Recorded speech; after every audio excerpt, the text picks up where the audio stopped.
हम सब के गौरव और देश के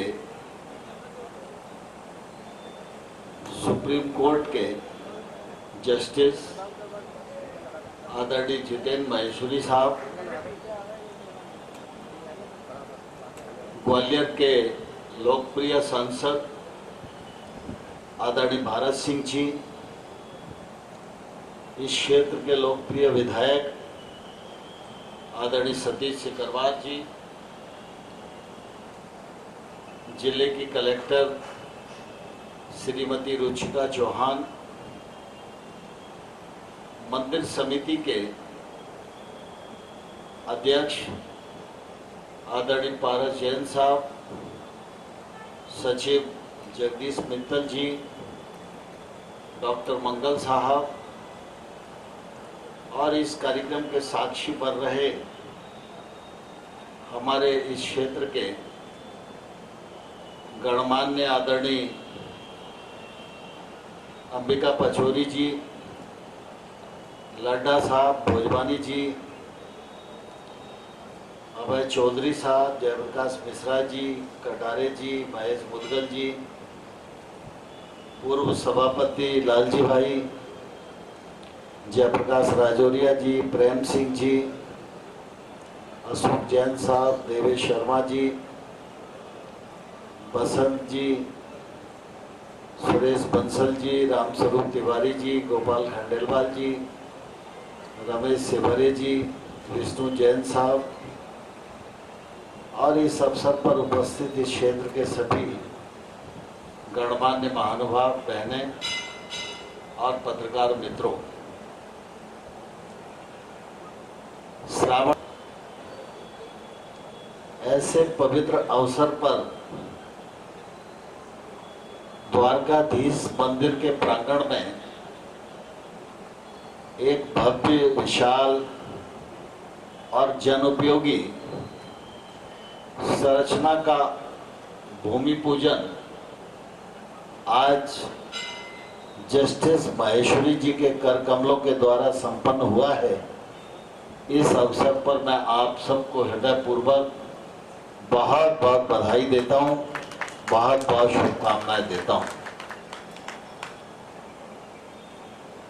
पारस जैन जी हमारे मुरार परिवार के हैं और लगातार धार्मिक गतिविधियों से जुड़े रहते हैं, लेकिन जब आज इस भव्य सभागार का भूमि पूजन का अवसर आया तो बातचीत तो 3-4 महीने से चल रही थी, लेकिन जब इस अवसर पर कौन अतिथि होगा उसमें उनकी टीम ने जस्टिस महेश्वरी साहब का नाम तय किया, यह मैं समझता हूं बहुत ही समीचीन नाम है, क्योंकि जस्टिस महेश्वरी जी रहने वाले तो मुरैना के हैं, लेकिन उनकी कर्म भूमि ग्वालियर है और आज तो पूरे देश में वो अपने कृतित्व और व्यक्तित्व से ग्वालियर अंचल के इस नाम को पूरे देश में रोशन कर रहे हैं। ऐसे व्यक्ति के नाम का चयन करना निश्चित रूप से समिति की बुद्धिमत्ता का परिचय इससे होता है। इसके लिए मैं पूरी मंदिर समिति को हृदय से बहुत बहुत धन्यवाद देता हूँ, साधुवाद देता हूँ। जानते हैं कि बात करना तो बहुत आसान होता है,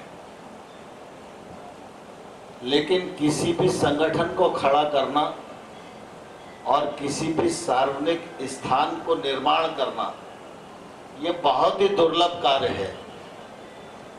संगठन बिना मन की पवित्रता और समर्पण के कभी भी खड़ा नहीं होता। 2, 4, 5 लोग इकट्ठे होकर कोई राष्ट्रीय संगठन बना सकते हैं, उसका रजिस्ट्रेशन तो हो सकता है, लेकिन उस संगठन का ना प्राण होगा, ना आत्मा होगी, ना शरीर होगा।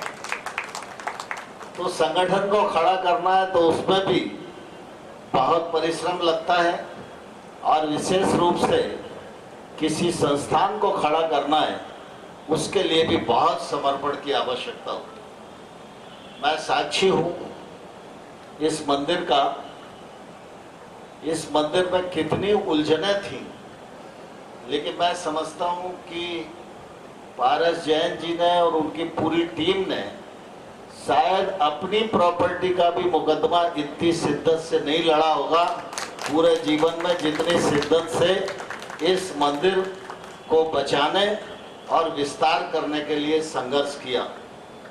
और निश्चित रूप से वो सत्य के लिए लड़ रहे थे, सभी लोग उनके साथ थे, और इसलिए परमात्मा की कृपा से निश्चित रूप से विजय भी प्राप्त हुई। महेश्वरी जी, हम सब लोग मुरार के रहने वाले हैं और मेरा जन्म भी यही हुआ है। मतलब एक तौर से मैं ये कहूँ तो अतिशोक्ति नहीं होना चाहिए कि मेरी जन्म भूमि का एक तौर से ये मंदिर आंगन जैसा है। बचपन में नदी पार करके कबड्डी खेलने भी आते थे तो इसी मंदिर के प्रांगण में आते थे। लेकिन मैं बहुत गौरव के साथ ये कह सकता हूँ कि मुरार छोटा शहर था, क्योंकि ग्वालियर, लश्कर और मुरार 3 भागों में विभक्त थे और उसमें मुरार सबसे छोटा था, लेकिन मुरार सबसे व्यवस्थित था। यहाँ की बनावट, जमावट वो भी अलग प्रकार की थी, और हमारे जो यहाँ के पूर्वज थे उन्होंने आध्यात्मिक दृष्टि से, सामाजिक दृष्टि से, सार्वजनिक दृष्टि से जिस प्रकार की दूरदर्शिता का परिचय दिया, उसकी जितनी तारीफ की जाए उतनी कमी है। द्वारकाधीश के मंदिर के प्रांगण में हम यहाँ बैठे हुए, ये जगह स्वर्गीय कन्हैया लाल जी ने ली, द्वारकाधीश भगवान की स्थापना की। यहाँ से आप सीधा 7 नंबर चौराहे तक चले जाओ, ऐसी तमाम सारी संरचनाएं मिलेगी। अब कुछ लोगों की वो व्यक्तिगत प्रॉपर्टियां थी तो कीमतें बढ़ गई, तो कुछ हिस्से को लोगों ने व्यक्तिगत रूप से उपयोग कर लिया, वरना इस मंदिर से लेकर सारी सार्वजनिक प्रॉपर्टियां थी जिनमें मंदिर थे और सार्वजनिक हित के लिए थी।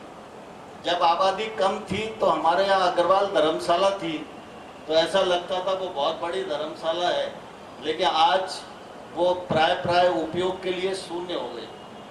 जैन समाज की धर्मशाला बहुत प्राचीन काल से बनी, राम साई जी की धर्मशाला बहुत प्राचीन काल से बनी।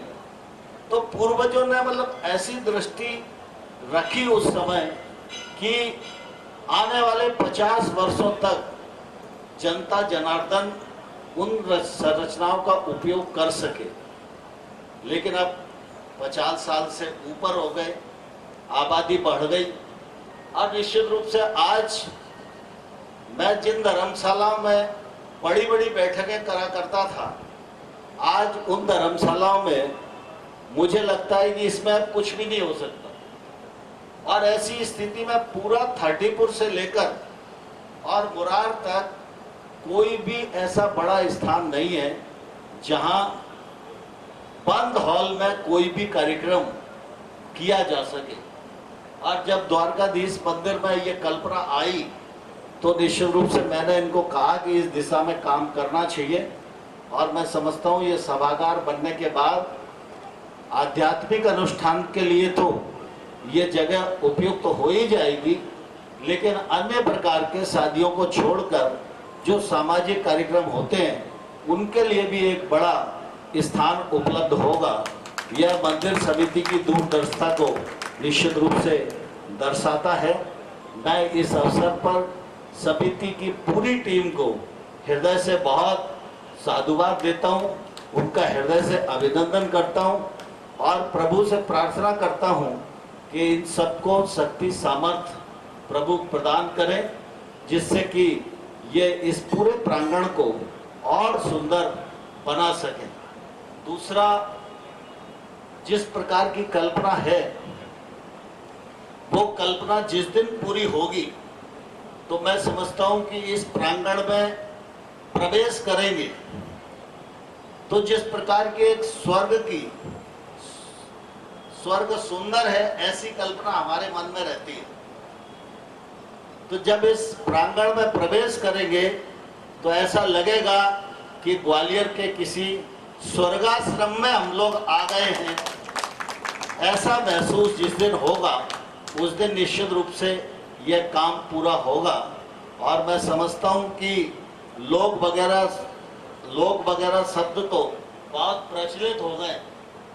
इस पूरे परिसर को स्वर्गाश्रम नाम से डेवलप करो आप, और सभी लोग इसमें सहयोग करेंगे। मैं तो इस अवसर पर सहयोग के लिए तो आग्रह नहीं करूंगा, क्योंकि हम सब जानते हैं कि जब किसी आध्यात्मिक संकल्प को लोग ग्रहण करते हैं तो कहने को तो यह होता है कि मैंने किया, लेकिन हम सब इस बात को जानते हैं होता वही है जो प्रभु की इच्छा से होता है। उसकी मर्जी होती है, वो जिसे कारक बना लेता है। तो प्रभु का काम है, ये होगा ही, किसी प्रकार की तकलीफ नहीं आएगी। लेकिन हम सब लोग वर्तमान भौतिकता की अग्नि में दग्ध जो संसार की मानवता है, इसको मैं जरूर आग्रह करना चाहूँगा कि आपका समर्पण और आपकी श्रद्धा मंदिर के प्रति और ईश्वर के प्रति दिनों दिन बढ़ती रहे। आपकी श्रद्धा बनेगी तो श्रद्धा इमारत आने वाले कल में बनाई देगी। इस अवसर पर आप सबको बहुत बहुत शुभेच्छा और जस्टिस महेश्वरी जी का हृदय पूर्वक बहुत बहुत स्वागत, बहुत बहुत अभिनंदन। धन्यवाद।